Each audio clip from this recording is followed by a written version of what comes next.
Good morning, everyone. Welcome back to Getting Out of Bed with Micah, where I take you along through my journey as I grow in discipline through getting out of bed early in the morning and starting my day off in a productive, successful way. So today, I was kind of dumb. So Silas has been gone house sitting for my mom, and he is now back. And so this morning, I went to bed at a great time last night. Everything was great to get up early. So set it, alarm for 5 and everything.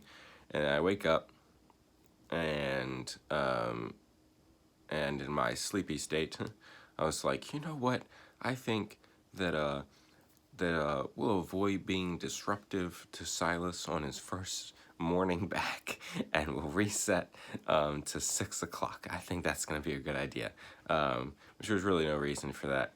He was fine. He had already said he didn't care. So that was whack. But is what it is. We all have our moments.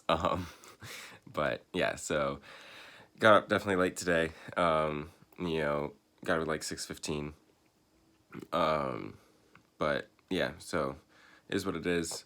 Unfortunate, frustrating. But we move forward, we move on, and we grow. But yeah, so about to get rolling on my smoothie, and then getting into my Bible reading and all of that. So yeah, it's gonna be good. Let's do it. All right, the smoothie is complete. I finished my Bible reading and all of that. About to get started on getting ready to leave for work. But in my Bible reading today, what really jumped out at me, reading Acts chapter 13, kind of building off of something from the other day. So we see here, Paul and Barnabas are sent off, to go work together and spread the gospel and, preach good news and everything.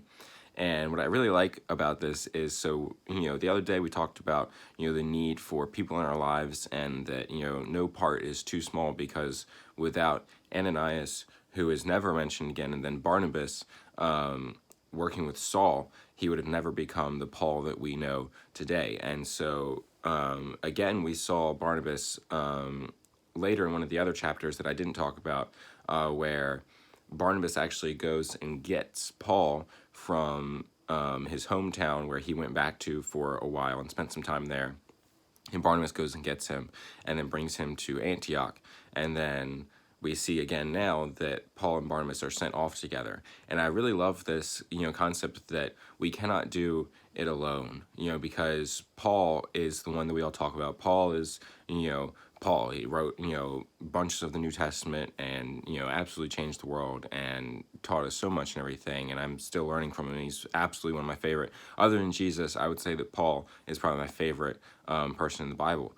But without the partnership of Barnabas, who is talked about much less than Paul, then Paul would not have been able to do what he did. And so it's so important, the people that we surround ourselves with and the friends that we have in our lives, because we are not designed to live this life alone. God designed us to need the people around us, and he wants to equip us through the gifts of the people that stand with us. Because, something here about Barnabas is that Barnabas saw potential.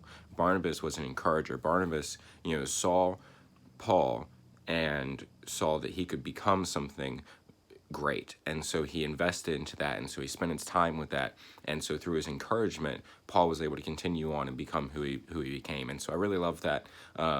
Super important who you surround yourself with, and that you surround yourself with people that will point you in the direction to grow closer to Jesus. Because if we isolate ourselves, then we're an easy target for the devil. So yeah, that's today's thoughts. Really enjoyed that, my reading today. That'll be it for today's Getting Out of Bed with Micah. Thank you so much for watching. Be sure to let me know what you think in the comments, and always remember that you are important, that you are valuable, that you matter, that Jesus loves you, and so do I, and I'll see you next time. Toodaloo, bye!